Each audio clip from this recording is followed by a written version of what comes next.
Everyone, welcome to my YouTube channel. तो आप लोग कैसे हैं? आई होप आप लोग बहुत ही अच्छे होंगे।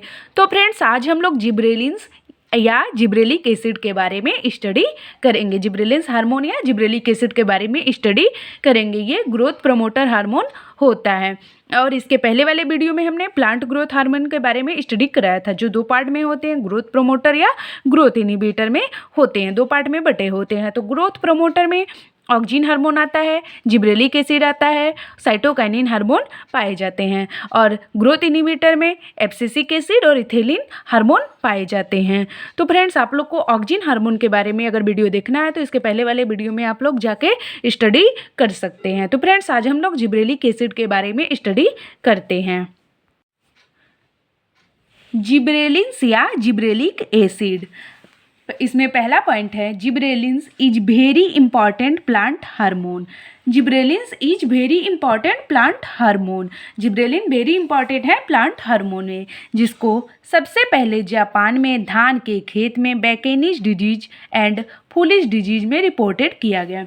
जिसको सबसे पहले जापान में धान के खेत में बैकेनिज डिजीज, बैकेनिज रोग एंड फूलिश डिजीज में रिपोर्टेड किया गया। बैकेनिज डिजीज एंड फूलिश डिजीज में रिपोर्टेड किया गया। नेक्स्ट पॉइंट है क्योंकि प्लांट्स में इंटरनोडल इलोंगेशन होने पर लेंथ में एबनॉर्मल हो गए थे। क्योंकि ये प्लांट्स में इंटरनोडल इलोंगेशन होने पर लेंथ में एबनॉर्मल हो गए थे। नेक्स्ट पॉइंट है इस बैकेनिज डिजीज को 20वीं सेंचुरी में जापानीज वर्कर्स ने फाइंड किया था। इस बैकेनिज डिजीज को 20वीं शताब्दी में जापानीज वर्कर्स ने फाइंड किया था, पाया था। नेक्स्ट पॉइंट है एंड बताया कि बैकेनिक डिजीज का कनेक्शन जिब्रेला फ्यूजिकोराई फ्यूजेरियम मोनेली फॉर्मी नामक फंगस से है। और उन्होंने बताया कि बैकेनिज डिजीज का कनेक्शन जिब्रेला फ्यूजिकोराई या फ्यूजेरियम मोनेली फॉर्मी नामक फंगस से है। नेक्स्ट पॉइंट है सवादा ने सबसे पहले बैकेनिज डिजीज वाले प्लांट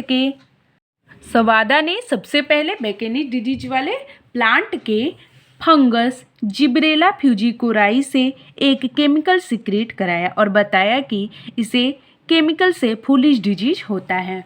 फंगस जिब्रेला फ्यूजिकोराई से एक केमिकल सीक्रेट कराया और बताया कि इस केमिकल से फूलिश डिजीज होता है। नेक्स्ट पॉइंट है कुरुसोवा, उसके बाद सवादा का सपोर्ट कुरुसावा ने किया। कुरुसावा उसके बाद सवादा साइंटिस्ट का सपोर्ट कुरुसावा नामक साइंटिस्ट ने किया। कुरुसावा नामक साइंटिस्ट ने सवादा को सपोर्ट किया। नेक्स्ट पॉइंट है याबूटा एंड सुमुकी ने 1938 में इस केमिकल को आइसोलेट करके क्रिस्टलाइज्ड किया। याबूटा एंड सुमुकी ने 1938 में इस केमिकल को आइसोलेट करके क्रिस्टलाइज्ड किया और जिसे जिब्रेलिक एसिड जीए या जिब्रेलिन्स नाम दिया और जिसे जिब्रेलिक एसिड या जिब्रेलिन्स नाम दिया। नेक्स्ट पॉइंट है याबूटा एंड सुमुकी ने जो फर्स्ट जिब्रेलिन आइसोलेट किया था उसे GA3 हार्मोन कहते हैं। याबूटा एंड सुमुकी ने जो फर्स्ट जिब्रेलिन आइसोलेट किया था उसे GA3 हार्मोन कहते हैं। नेक्स्ट पॉइंट है बट वर्तमान समय में 52 डिफरेंट जिब्रेलिन्स प्रेजेंट हैं। लेकिन वर्तमान समय में 52 डिफरेंट जिब्रेलिन्स प्रेजेंट हैं, जिसमें 7P प्लांट निकाले गए।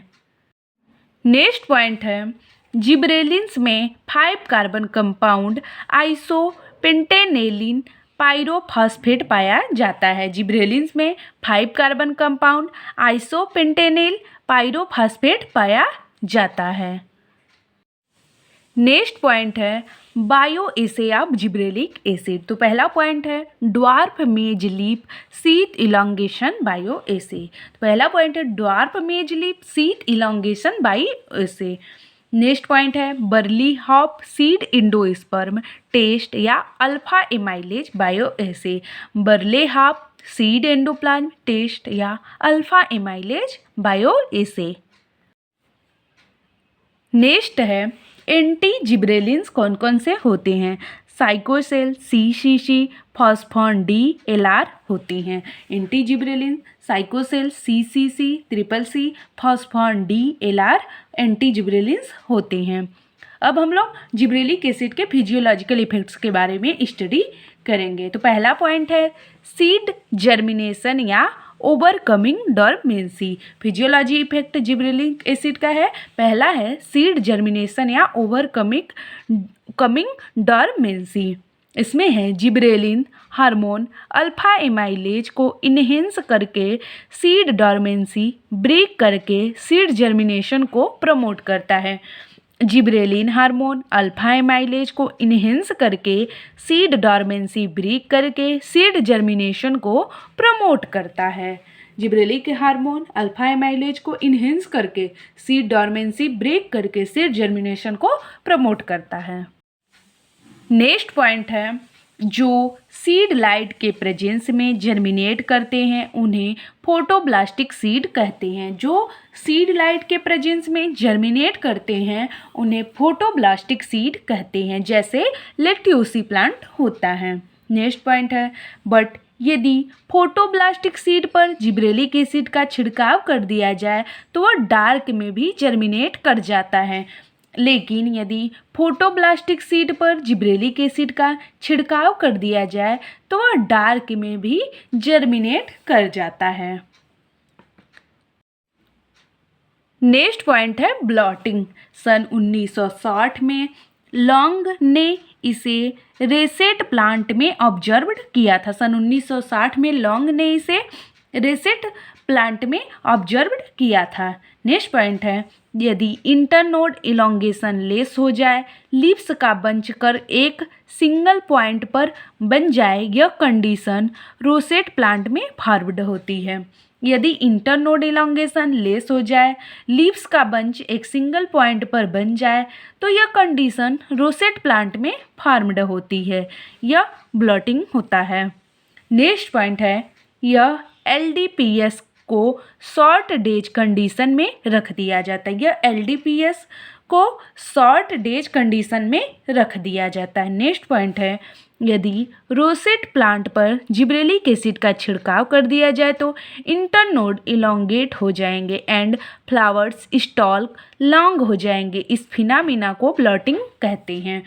और यदि रोसेट प्लांट पर जिब्रेलिक एसिड का छिड़काव कर दिया जाए तो इंटरनोड इलोंगेट हो जाएंगे एंड फ्लावर्स स्टॉल्क लॉन्ग हो जाएंगे। इस फिनामिना को ब्लॉटिंग कहते हैं। इस फिनामिना को ब्लॉटिंग कहते हैं। नेक्स्ट पॉइंट है overcoming genetic dwarfism. Genetic dwarfism single gene के म्यूटेशन होने से होती है। जेनेटिक ड्वार्फिज्म सिंगल जीन के म्यूटेशन होने से होती है। नेक्स्ट पॉइंट है यदि सिंगल जीन म्यूटेटेड प्लांट पर जिब्रेलिक एसिड का छिड़काव कर दिया जाए तो प्लांट लॉन्ग हो जाता है। यदि सिंगल जीन म्यूटेटेड प्लांट पर जिब्रेलिक एसिड का छिड़काव कर दिया जाए तो प्लांट लॉन्ग हो जाता है। एग्जाम्पल है इन मेज एंड पी, मक्के में और मटर में। नेक्स्ट पॉइंट है इंडक्शन ऑफ मेलनेस। यदि फीमेल प्लांट पर जिब्रेलिक एसिड का छिड़काव कर दिया जाए तो मेल फ्लावर प्रोड्यूस्ड हो जाएगा। यदि फीमेल प्लांट पर जिब्रेलिक एसिड का छिड़काव कर दिया जाए तो मेल फ्लावर प्रोड्यूस्ड हो जाएगा। नेक्स्ट पॉइंट है parthenocarpy. Gibberellic acid is more potent parthenocarpic agent that auxin. Parthenocarpy में gibberellic acid is more potent parthenocarpic agent than auxin की तुलना में मोर पोटेंट पार्थेनोकार्पिक एजेंट होते हैं। नेक्स्ट पॉइंट है रूट ग्रोथ, नो इफेक्ट होता है, रूट ग्रोथ पे कोई इफेक्ट नहीं होता है। नेक्स्ट पॉइंट है increase in size of cluster of groups. Increase in size of cluster of groups होता है। नेक्स्ट पॉइंट है इटियोलेशन। यदि प्लांट को अंधेरे डार्क में रख दिया जाए तो प्लांट्स की लीव्स येलो होकर नीचे गिर जाती है एंड प्लांट पीला पड़ जाती है। यदि प्लांट्स को अंधेरे डार्क में रख दिया जाए तो प्लांट्स की लीव्स येलो होकर नीचे गिर जाती है और प्लांट पीला पड़ जाता है। इसे इटियोलेशन कहते हैं। इस प्रक्रिया को, इस प्रोसेस को इटियोलेशन कहते हैं। इटियोलेशन में प्लांट का इंटरनोड एबनॉर्मली लॉन्ग हो जाता है। इटियोलेशन में प्लांट का इंटरनोड एबनॉर्मली लॉन्ग हो जाता है। नेक्स्ट पॉइंट है, क्योंकि डार्क में जिब्रेलिक एसिड की सिंथेसिस नहीं हो पाती है, क्योंकि अंधेरे में जिब्रेलिक एसिड की सिंथेसिस नहीं हो पाती है, एंड जिससे फ्लेवोनॉइड बन जाता है, और जिससे फ्लेवोनॉइड बन जाता है। नेक्स्ट पॉइंट है, फ्लेवोनॉइड की अनुपस्थिति में जिब्रेलिक एसिड अपना पूरा इफेक्ट दिखाता है, जिससे इलोंगेशन या इटियोलेशन होता है। फ्लेवोनॉइड की एब्सेंट में, अनुपस्थिति में जिब्रेलिक एसिड अपना पूरा इफेक्ट दिखाता है, जिससे इलोंगेशन या इटियोलेशन होता है। नेक्स्ट पॉइंट है, inhibitor of gibberellic acid is flavonoid. Inhibitor of gibberellic acid is flavonoid होता है। तो फ्रेंड्स, आज हम लोगों ने जिब्रेलिक एसिड के बारे में स्टडी किया। जिब्रेलिक एसिड के बारे में, उसका टर्म किसने दिया था, उसकी खोज किसने की, और उसके फिजियोलॉजिकल इफेक्ट के बारे में हम लोगों ने आज स्टडी किया। तो फ्रेंड्स, आप लोगों को वीडियो पसंद आया हो तो please like, share, comment and subscribe कीजिएगा। और फ्रेंड्स, आप लोगों को BSc, MSc, botany and zoology किसी भी टॉपिक से नोट्स चाहिए तो प्लीज़ कमेंट करके ज़रूर बताइएगा। हम उसको अगले वाले वीडियो में लाने का प्रयास करेंगे। Thank you everyone.